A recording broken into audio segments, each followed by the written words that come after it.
할렐루야. 할렐루야. 인사하십시다. 잘 오셨습니다. 최고의 복된 자리에 오셨습니다. 최고의 은혜 자리에 오셨습니다. 이 자리가 가장 복되고 은혜로운 자리일 뿐만 아니라 주님을 만나는 거룩한 자리인 줄로 굳게 믿으시기 바랍니다. 우리가 살아가는데 제일 중요한 것이 뭘까 했을 때에 아는 것이다. 아는 거. 오늘 말씀의 제목을 여러분 보시면 여호와인 줄 알리라. 여호와인 줄 알아라. 그렇게 말씀의 제목을 정했는데 제가 정한 것이 아니고 성경에 그렇게 나타나고 있습니다. 여호와인 줄 알아라. 한 집에 살아도 시어머니 성씨를 모른다는 그런 옛말이 있습니다. 시집을 가서 오랫동안 몇십 년을 살았는데도 시어머니가 김씨인지 이씨인지 박씨인지 모르고 사는 가정이 많다라는 거지요. 그만큼 우리는 이 아는 거에 대해서 소홀히 생각할 때가 참 많이 있습니다. 우리가 신앙생활 할 때도 마찬가지입니다. 예수님을 믿은 지가 10년이 되고 20년이 되고 30년이 됐는데도 아직까지 하나님에 대해서도 확실히 알지 못하고 예수님에 대해서도 별로 인식하는 게 없고 교회가 뭐 하는 곳인지 예배가 뭔지도 확실히 잘 알지 못하는 경우가 굉장히 많이 있습니다. 우리뿐만 그런 게 아니고 과거에 둘러보면 야곱이라고 하는 사람이 하나님 거룩한 백성이 되고 그냥 족장이 됐는데도 하나님을 알 때 언제 알았느냐?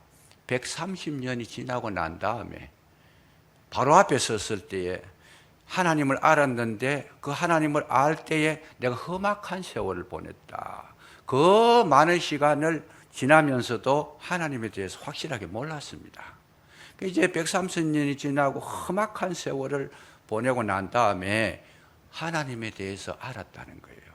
그래서 바로의 머리에 손을 얹고 안수기도를 할 정도로 이제 내가 확실하게 여호와 하나님이 누구인 줄을 이제는 알았다.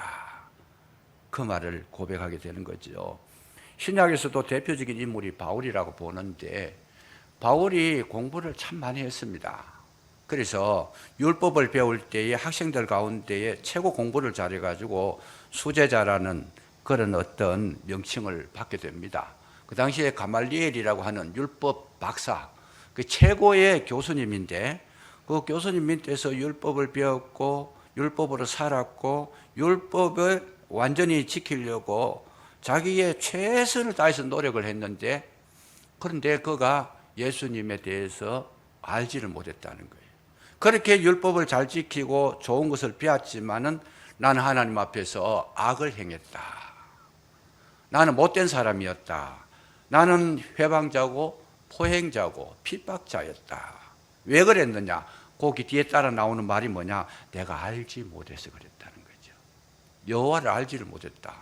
그렇게 공부를 많이 했는데도 신앙생활을 그렇게 열심히 했는데도 여호와를 예수님을 알지를 못했다는 거예요. 하나님에 대해서 알지를 못했다.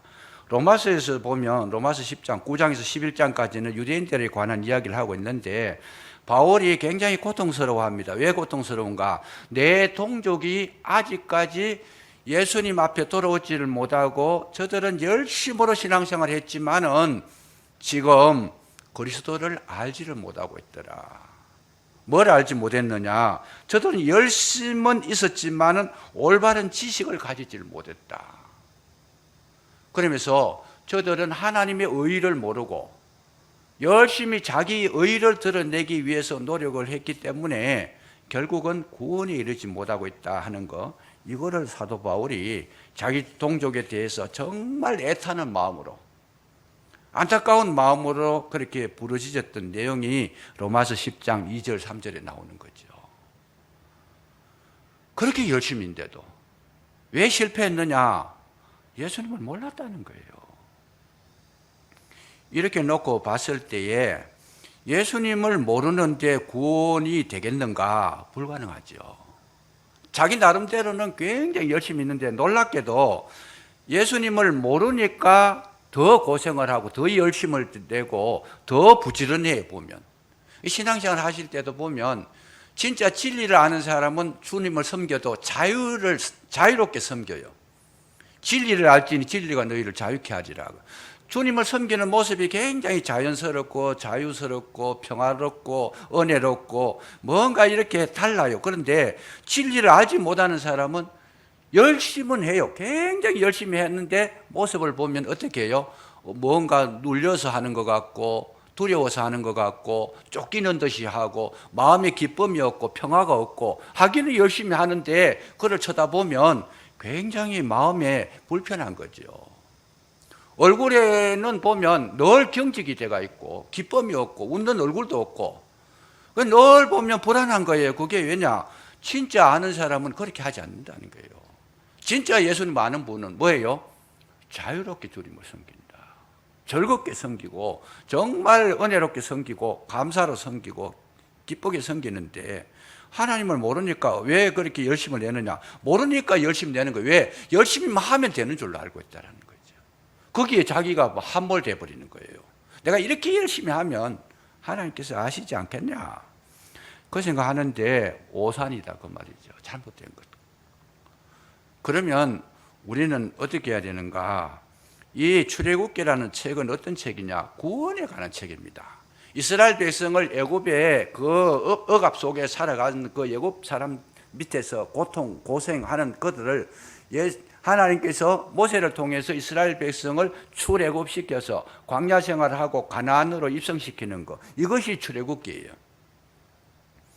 최고의 중요한 것이 뭐냐? 구원이라는 거죠. 우리에게 있어서 최고 중요한 것이 뭐냐? 여호와는 누구냐? 예수님을 왜 이 땅에 보내셨느냐? 우리를 구원하시려고 이 땅에 보내셨다는 거예요. 근데 이제 그 구원을 잘 이해를 하셔야 되는데, 하나님께서 우리를 사랑하셔서 구원해 주셨다. 그렇게 했을 때에 거기에 오류가 있다는 거예요. 어떤 오류가? 하나님께서 나를 사랑하셔서 구원해 주셨는데, 그러면 구원해 주신 하나님께서 나를 어떻게 하시겠는가? 사랑해서 나를 구원하신 하나님께서는 모든 것을 하나님께서 다 알아서 하실 것인데 뭐가 없어요? 구원받은 자로서 내가 할 일이 없어지는 거예요. 이게 함정이에요, 함정. 하나님께서 나를 사랑해서 구원하셨으면 다 해 주실 건데 내가 뭘 노력할 게 뭐 있겠느냐. 그래서 그렇게 신앙생활 하는 분들이 간혹 있다라는 거예요. 그게 오류라는 거죠. 하나님께서 나를 사랑하시니까 돈 없으면 돈 주실 거고, 병 나면 병 고치 주실 거고, 또 문제 생기면 해결해 주실 거고, 전쟁이 일어나면 전쟁 속에서도 건져 주실 거고, 싸워서 이기게 하실 거고, 코로나가 오면 하나님께서 지켜주셔서 코로나 안 걸리게 하실 것이고. 그래서 하나님은 사랑이시니까, 이 사랑 좋아하잖아요, 우리가. 하나님 사랑이시니까 알아서 다 하실 것이다. 그럼 우리는 뭐 해요? 아무것도 할 게 없어요, 그냥. 하나님 알아서 다 하시는데. 그럼 그게 신앙생활을 어떻게 할 거냐? 벽에 부딪히는 거죠. 그럼 내 하고 싶은 대로 하고 내 마음대로 살고 내 뜻대로 아무렇게나 그렇게 생활해도 되는 거냐?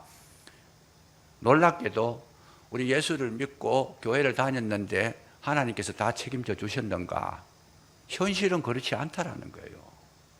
정확하게 볼 수 있어야 돼요. 현실은 예수 믿고 나면 하나님께서 다 해결해 주셔가지고 내게 문제도 없고 막 이 코로나 시대에 코로나도 안 걸리고 막 병도 다 낫게 해주시고 모든 거 다 이렇게 해결해 주셔가지고 늘 그냥 종달새처럼 노래만 부르고 있으면 되느냐? 아니다는 겁니다. 그럼 어떠냐? 예수 믿고 나니까 예수 믿기 전보다 더 어려워졌어요. 실제로 그래요, 그냥. 예수 믿고 나면 더 좋아지는 것이 아니고 현재 형편이 더 어려워진다는 거예요. 더 복잡해진다는 겁니다. 실제로 그렇잖아요. 예수 믿으니까 막 병도 다 나아버리고 암도 막 해결돼 버리고 막 그냥 모든 문제가 다 해결되고 돈이 없으니까 하나님께서 막 돈을 부어주시고. 그렇다면 만약에 그렇게 된다라면 이 지구상에 사는 사람들은 하나님 앞에 나오지 않을 사람 한 사람도 없을 거예요. 다 나오죠. 뭐 그런 얼마나 좋아요. 그냥 돈이 없어가지고 배고플 정도 되면 하나님 양식 갖다 주시고, 돈이 없어가지고 뭐 빚을 못 갚으면 하나님께서 자고 일어났더니 문 앞에다가 금덩거리를 막 50kg짜리, 100kg짜리 갖다 놨더라. 그러면 교회 안 다니는 사람 누가 있겠어? 다 다니지. 그러니까 우리가 이제 하나님을 알 때 정확하게 이해할 필요가 있다는 거예요. 어떻게 이해해야 되느냐? 하나님을 믿고 주님을 따라가는 데에 만사형통한 것이 아니고 오히려 우리는 더 힘들어지더라. 더 어려워지더라. 더 괴로워지더라. 왜? 진리를 따라가려고 하니까. 그래서 예수님께서 하신 말씀이 뭐예요? 좁은 길로 들어가라. 좁은 문으로 들어가라. 좁은 길을 걸어가라. 이렇게 말씀하시잖아요. 누구든지 나를 따라오려거든 자기를 부인하고 자기 십자가를 지고 나를 쫓으라. 그런데 좁은 길, 좁은 문이라는 것이 뭐냐? 힘든 길이에요, 그게. 많은 사람들은 다 넓은 길로 가요. 넓은 길은 자유로운 길이고 마음대로 해도 되는 길이고 거기는 뭐 인간의 육체적인 정욕을 그렇게 채우기 위해서 가는 길이고 자기 뜻대로 가는 게 그건 넓은 길이잖아요. 그런데 주님께서는 그러면 안 된다. 좁은 길로 따라오라는, 좁은 길로. 그래서 오늘 우리가 이제 신앙생활을 하실 때 정확하게 알고 하셔야 된다. 교회에서 목회자의 고민이 그게 뭐의 제일 큰 고민인가 하면 진리를 정확하게 전달해야 그것이 생명이 있는데 좋은 소리만 자꾸 한다고 되는 게 아니다는 거예요. 정확하게 알아야 된다. 예수 믿으면 뭐예요? 누구든지 나를 따라오려거든 자기 십자가를 지고 오라고. 십자가가 거기 편한 거예요? 아니죠. 힘들고 어렵고 너무 괴로운 거예요. 십자가를 지고 가면. 그래서 오늘 이 본문을 보면 모세가 하나님 앞에 사명을 받아가지고 바로에게 가가지고 우리 백성을 내보내라. 백성을 내보내라 그랬더니 바로의 마음이 더 완악해져가지고 모세가 가기 전보다도 형편이 더 어려워졌다는 거예요. 지금 이걸 말씀하고 있어요. 모세가 차라리 안 갔더라면 저들은 그래도 그 나름대로 지금까지 살아온 대로 살아가고 문제가 별로 생기지 않았는데 모세가 가가지고 우리 백성을 내보내라 바로에게 가가 그 얘기를 하면서부터 어떤 사건이 일어나요? 모세가 막 굉장히 마음이 강팍해져가지고 너희들이 일하기 싫어가지고 엉뚱한 소리 하고 그러니까 더 괴롭히는 방법을 쓰는 거예요. 집을 주어서 벽돌을 만들고 그렇게 쉽게 했는데 이제는 집도 주지 말고 너희들이 집 어디 구해가지고 벽돌 만드는데 숫자는 과거나 지금이나 똑같이 채워라. 그러면서 바로의 마음이 더 강팍해졌다는 거죠. 아니 하나님의 사람 모세가 갔는데 좀 소홀해야 되지. 뭔가 잘 돼야 되는데 더 어려워졌더라. 이게 바로 오늘 우리가 알아야 될 현실의 문제라는 거예요. 예수 믿으니까 더 힘들어졌더라. 예수 믿으니까 상황이 바뀌어지고 뭐가 바로가 바뀌어지고 생활 환경이 바뀌어지고 더 좋아지고 그런 게 아니었더라는 거죠.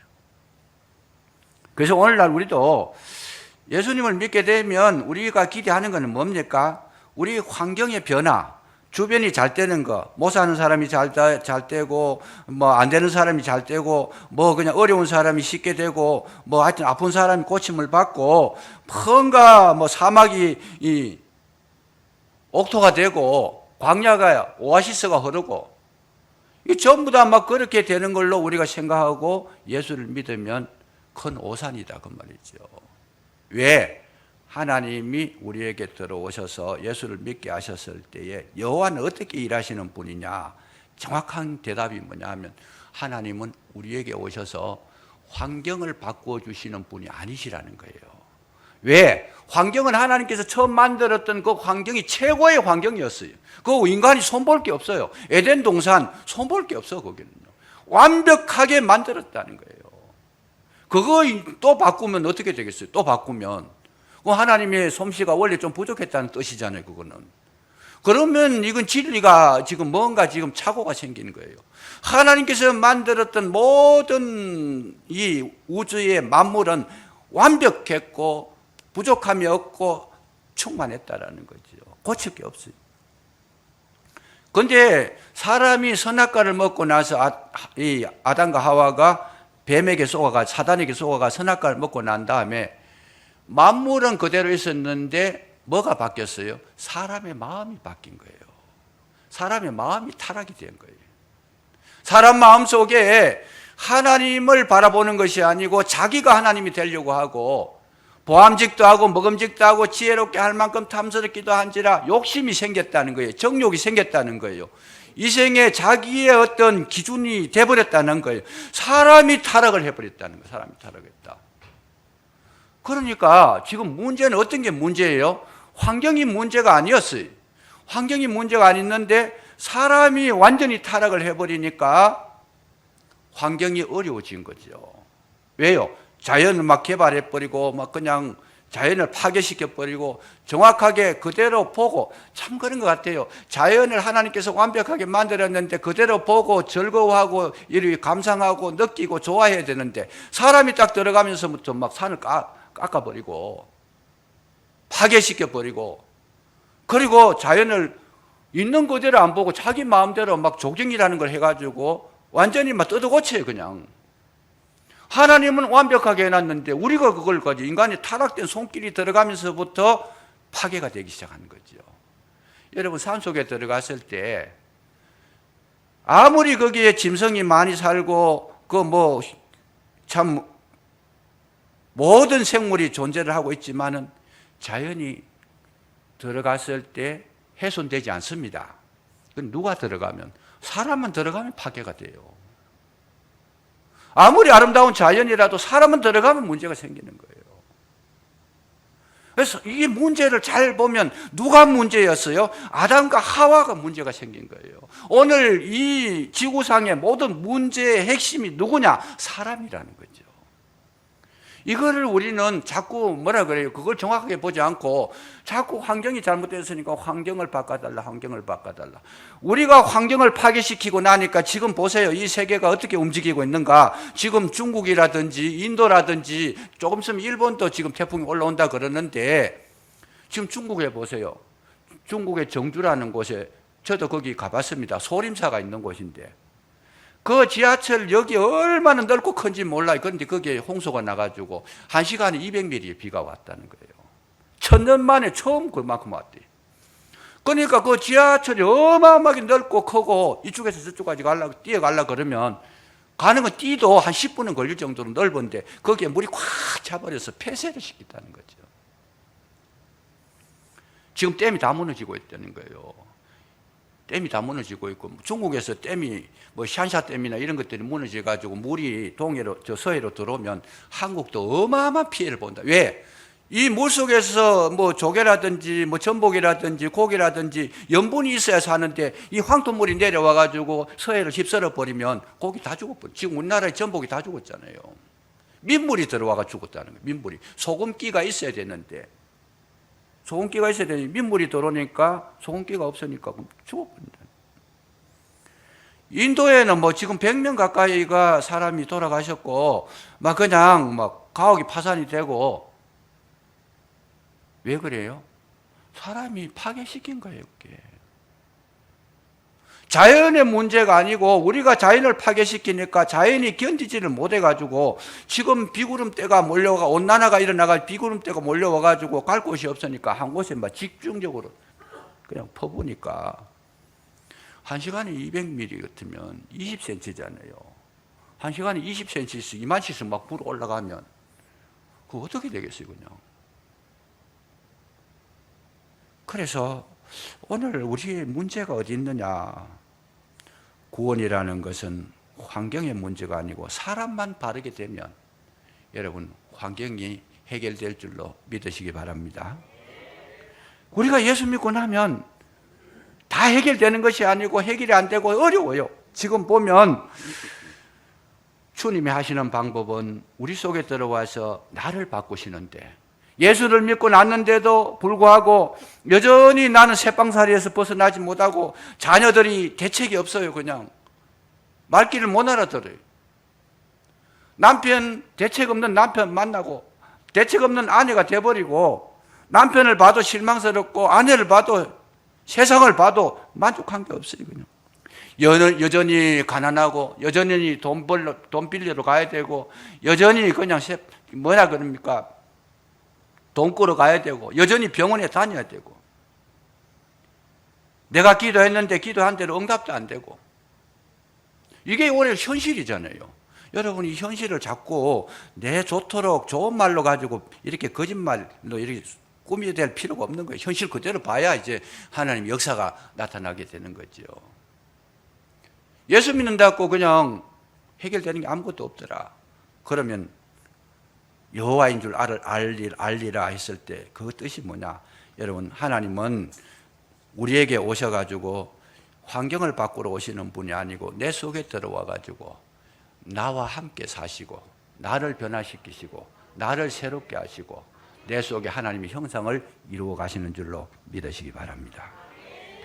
그래서 하나님께서 나에게 좋은 것만 주시는 것이 아니고 모든 어려움도 주시고 아픔도 주시고 문제도 주시고 질병도 주시고 괴로움도 주시고 환난도 주시고 또 어떨 때는 좋게도 하시고 어떨 때는 기도했는데 뭐 3일도 안 돼서 응답도 하시는데 어떤 거는 30년을 기도해도 응답이 안 되고 내 뜻대로 되는 게 거의 없는 거예요. 거의 없는 거예요. 왜 그러냐? 그게 하나님께서 내 속에 계시니까 그런 거다는 거예요. 내 속에 들어와 가지고 지금 일하고 계신다는 거예요. 나는 잘 모르지만은 드러난 건 없지만은 보이는 건 없지만은 그러나 주님께서 오셔 가지고 그 속에서 일하고 계시니까 모든 것은 지금 하나님의 사람으로 지금 뜯어고치고 바꾸시고 새롭게 하시고 지금 개축을 하고 있다라는 거지요. 그러니까 주변 환경이 바뀐 게 아니고 뭐가 바뀌어요? 아무리 우리가 참 저 사람이 참 되겠나 싶어도 여러분 주님이 그 속에 들어가시면 반드시 새롭게 하실 줄로 믿으시기 바랍니다. 속에서 일을 하시고 계시더라는 거예요. 그래서 하나님이 하시는 일은 모든 걸 다 동원해서 하신다는 거예요. 집을 하나 지어도 어떻게 지어요? 집을 지을 때는 뭐 망치도 필요하고 못도 필요하고 여러분 집을 지을 때는 뭐 이 꼴도 필요할 거고 뭐 세면도 필요하고 모든 것이 다 필요하듯이 내 내면을 건축하는 데 있어서 가지고 하나님은 모든 재료를 다 쓴다는 거예요. 좋은 재료도 쓰고 안 좋은 재료도 쓰고 힘들게도 하시고 편안하게도 하시고 있는 거는 다 갖다 쓰신다는 거예요. 다 갖다 쓰시는 거예요. 그래서 결국은 뭐냐? 주님의 뜻에 합당한 자로 날마다 만들어 가시는 줄로 믿으시기 바랍니다. 그래서 여러분 이제 잘 보셔야 돼요. 신학을 하실 때에 하시는 분들도 있고 저도 공부를 했습니다만 과목 가운데 제일 어려운 과목이 뭐냐 하면 이해가 안 되는 거, 어렵다기보다 이해가 안 되는 게 신정론이라는 게 있어요. 신정론이. 하나님은 옳다. 신정론인데. 근데 세상을 쳐다보면 하나님이 옳다라고 우리가 이렇게 증명할 게 거의 없어요. 왜냐하면 하나님께서 하시면 전부 다 바른 거, 좋은 거, 행복한 거, 기쁜 거, 뭐 복된 거 이런 것만 해야 되는데 세상이 되어가는 구조를 보면은 그렇지 않다라는 거잖아요. 그래서 신정론을 공부할 때가 참 어려운데 결국은 신정론이라는 뜻이 뭐냐 하면 하나님이 옳았다는 거예요. 하나님이 옳았다. 그걸 어떻게 아느냐? 이론으로는 몰라 그거를요. 아무리 연구해봐도 하나님이 옳았다는 거. 근데 세월을 지내놓고 보니까 하나님께서 옳았다. 또 예정론이라는 것이 있어요. 예정론. 예정론이라는 것도 있는데 하나님께서 다 정해놓은 것이라는 거죠. 예정하셨다. 미리 정하셨다. 미리 아신 자들, 정하신 자들로 이루신다. 이런 게 굉장히 어려워요. 왜 어렵냐면 하나님께서 다 해놓으셨는데 우리 할 일 없잖아요. 근데 그거를 알기까지는 모든 과정을 통과하고 나야 알게 된다는 거지요. 그 신학을 공부를 해가지고 알아지는 게 아니고 결국은 우리에게 뭘 원하시느냐? 하나님이 옳았다. 이 고백을 듣기를 원하시고 계신다는 거예요. 하나님께서는 결국은 하나님이 옳았다. 저도 예수 믿고 나가지고 정말 하나님 앞에서 생활한 것을 가만히 보면 억울한 일도 많았고 힘든 일도 많았고 아픈 일도 많았고 고통도 많이 당했고 기도도 많이 했고 근데 내 뜻대로 이루어진 게 거의 없어요. 그냥 저는 뜻이 뭔가 하면 그야말로 돈을 많이 벌어가지고 하나님 가난한 자도 돕고 선교도 하고 교회도 내가 물질을 풍성하게 들여가지고 마음대로 그렇게 활동할 수 있도록 제가 주님 앞에 드리겠습니다. 저게 제 꿈이었어요. 거기 20년 동안 기도했어요. 그냥. 그런데 그게 안 돼요. 그냥. 완전히 하나님께서 거절해 버리는 거예요. 그런데 내 속에 얼마나 실망이 크겠어요. 그냥. 얼마나 크겠어요. 하나님께서 살아계신다 그러고 아니 그래 기도하면 들어주신다고 했는데 그렇게 오래 기도해도 기도도 안 들어주시고 마음이 낙심될 때가 많죠. 정말 안 되더라. 근데 될 때는 또 잘 돼요. 어떨 때는 제가 문제가 생겨가지고 산에 올라가 금식기도 하고 내려오니까 3일 만에 그 문제 3가지가 다 해결돼 버렸어요. 될 때는 또 기가 막히게 잘 되는 거예요. 그냥. 그래서 제가 느끼고 나중에는 결국은 이제 교통사고가 나고 주님 앞에 부름받아가 주의 종이 됐는데 모든 과정을 겪으면서 지금 와서 느낀 게 뭐냐? 하나님이 옳았다는 거예요. 하나님이 옳았다. 왜 옳았느냐? 내 뜻대로 만약에 됐더라면 나는 하나님 보시기에 합당한 인물이 아니고 나는 괴물이 됐을지도 몰라요. 그냥. 내 뜻대로 다 이루어지면, 내 기도한테 다 이루어지면 나는 완전히 막 괴물 같은 사람이 됐을 것 같아요. 내가 보니까. 그래서 지금 와서 느낀 게 뭐냐? 하나님이 옳았습니다. 나를 아프게 한 것도 하나님이 옳았습니다. 나를 그렇게 괴롭게 한 것도, 나를 그렇게 사고나게 한 것도, 모든 문제 속에 던져 넣으신 것도 하나님이 옳았습니다. 제가 이 고백을 하게 된 것이요, 수십 년이 지나고 난 뒤에 고백한 거예요. 그거예요. 머릿속으로 지식으로 어떻게 해가지고 이해가 되는 거 아니다는 거예요. 그게 신정론입니다. 하나님이 옳았다. 하나님은 오늘도 저와 여러분에게 뭘 해요? 하나님은 내 형편이 잘되게 하는 것만 하시는 하나님이 아니고 여러분 나의 문제를 해결하시는 것만 하시는 하나님이 아니라는 거예요. 그럼 뭐냐? 오늘도 나를 옳은 대로 인도하시는 하나님이신 줄로 믿으시기 바랍니다. 내 마음에는 안 들어요. 내 마음에는 문제에 마음이 차지도 않아요. 그런데 하나님은 지금 일하고 계시는 거예요. 언제까지? 하나님은 옳았습니다. 그 얘기 고백할 때까지 하나님은 계속 저와 여러분 속에서 이런 작업을 하고 계시는 줄로 믿으시기 바랍니다. 시편 23편이 다윗의 시잖아요. 다윗이 깨달은 것이 뭐였어요? 그 말년에 지은 거. 여호와는 나의 목자시니 내가 부족함이 없으리로다. 부족한 게 너무 많았어요. 괴로운 것도 너무 많았어요. 사망의 음침한 골짜기에 들어갈지라도 내가 두려워하지 않을 것은 주의 지팡이와 막대기가 나를 안위하시나이다. 그 말이 뭐예요? 사망의 골짜기도 내려가 봤다는 거예요. 사울에게 쫓겨가지고 수많은 시간을 그냥 광야에서 보냈어요. 그냥. 그야말로 위험한 순간이 얼마나 많았어요.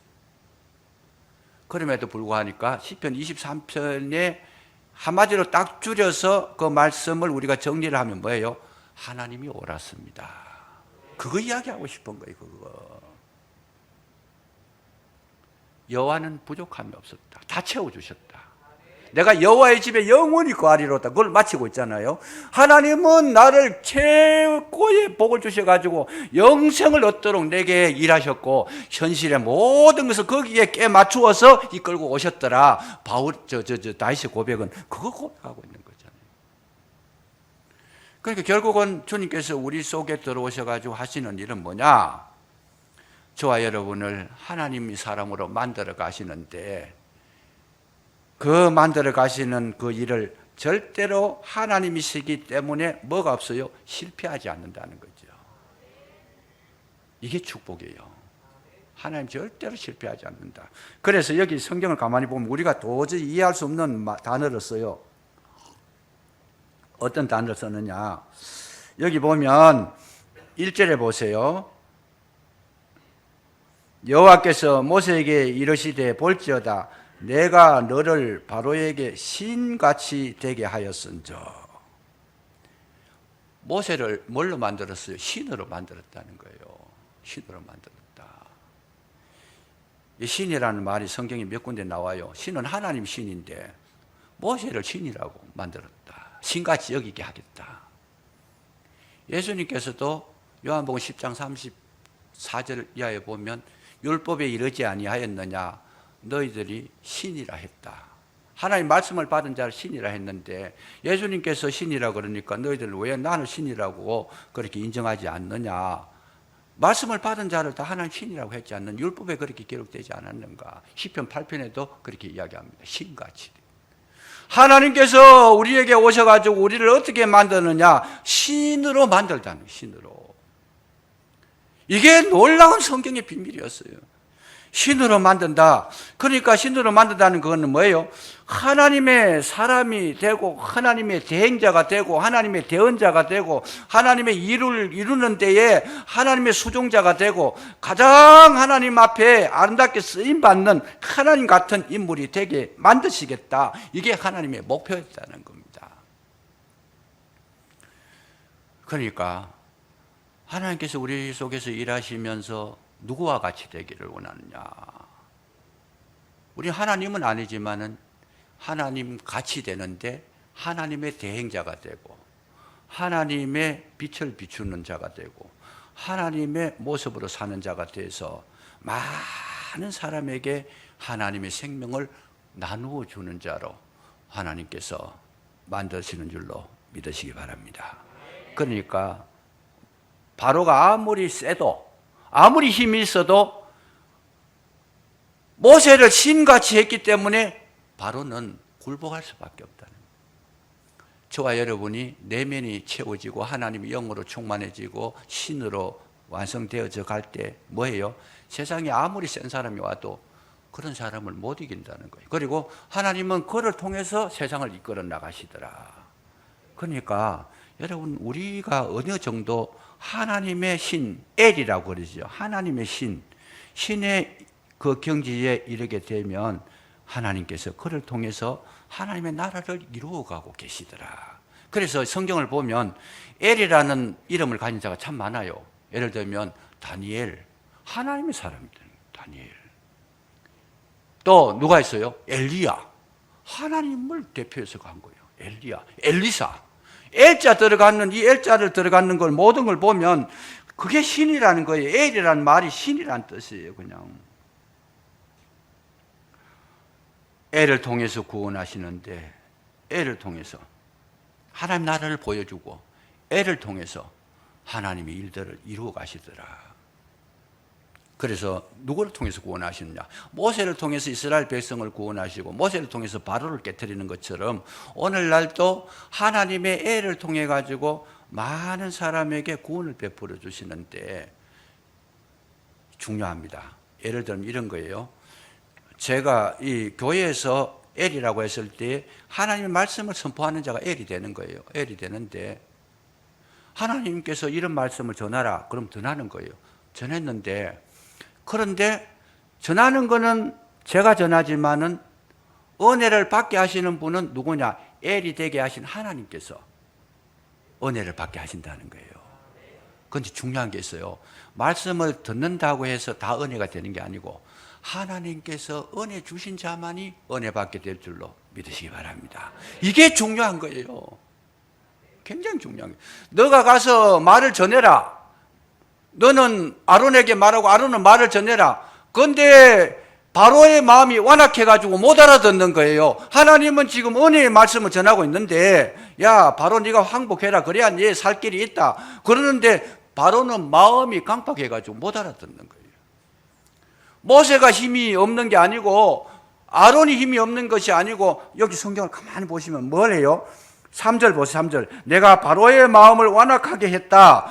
바로의 마음이 열리지 않으니까 아무리 은혜로 말을 전해도 바로가 못 알아듣더라. 그러면 다른 말로 바꾸면 뭐예요? 오늘날 하나님의 말씀은 생명의 말씀이고 능력의 말씀이고 애를 통해서 하나님의 생명을 공급해 주지만은 그것을 하나님께서 그 마음을 열어주시면 그 말씀이 내게 들어와서 생명이 되고 은혜가 되고 축복이 되고 그 말씀이 능력이 되고 기적이 되지만은 마음이 완악해져 버리면 못 받는다는 거예요. 그래서 은혜가 누구에게 오느냐? 하나님께서 마음 열어주신 자에게만 가능하다. 이건 왜요? 바로의 마음을 하나님께서 완악하게 했다는 거죠. 하나님께서 바로의 마음을 닫아버리니까 못 받는 거예요. 그럼 반대로 뭐예요? 하나님께서 마음을 열어주시면 하나님 말씀 모두가 아멘이 될 줄로 믿으시기 바랍니다. 그러면 구원을 얻는 거예요, 그냥.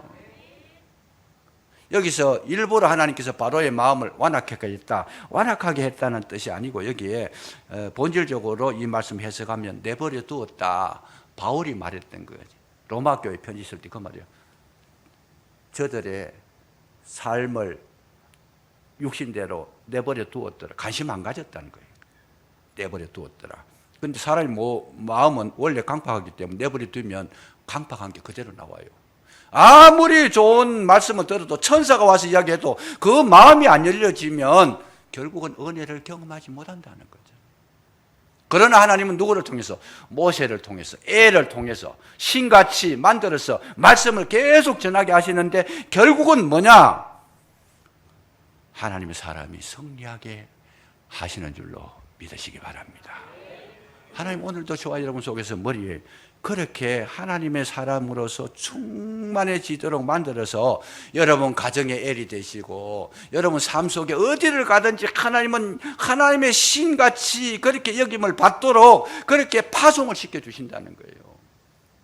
교회의 생명은 누구에게? 목사를 통해 가지고 생명을 공급받게 하시는데 그 공급받는 자는 누구예요? 은혜가 마음이 열린 자는 은혜를 받아가 생명을 얻게 되고 마음이 안 열리면 못 받는 거잖아요. 그래서 우리는 뭘 해야 돼요? 늘 하나님 앞에 겸손하게 그 말씀을 공급받을 수 있도록 기도하고 정말 은혜 속에서 살아갈 수 있도록 힘쓰고 애쓸 필요가 있다는 거죠. 왜? 하나님께서 내버려 두면 아무것도 못 하는 거죠. 그러나 하나님 오늘도 반드시 승리하게 하시는데 저와 여러분 마음 가운데 은혜를 주셔가지고 말씀으로 새롭게 하시고 말씀으로 강건하게 하시고 말씀으로 세상을 이기게 하시는 줄로 믿으시기 바랍니다. 하나님의 목표는 뭡니까? 저와 여러분을 신같이 되게 하는 데에 그 근본적인 방향을 두고 지금도 일하고 계신 하나님, 여러분 영원히 찬양하시고 믿음으로 승리하시기를 주의 이름으로 축복합니다. 기도하겠습니다. 감사합니다. 아버지 하나님, 우리를 불러주셔서 하나님의 자녀로 삼아주셨고 날마다 은혜 속에 살게 하시고 또 성령께서 임재하셔서 우리의 심령에 기름 부어주심으로 말씀 듣게 하셨사오니 말씀으로 말미암아 우리 영혼이 새롭게 되게 하시고 강건하게 되기를 원하고 주의 뜻 가운데 날마다 믿음으로 승리하는 우리 아름다운 삶이 되게 해주시기를 원합니다. 무엇보다도 저희들을 신으로 만드시는 하나님 아버지의 놀라우신 은혜를 우리가 깨달아 발견하며 늘 심령 속에 강건함이 있도록 믿음이 돈독해지도록 도와주시기를 간절히 기도하고 원하오니 함께하여 주옵소서. 인도하여 주실 줄로 믿사옵고 예수님 이름으로 감사기도 드리옵나이다. 아멘.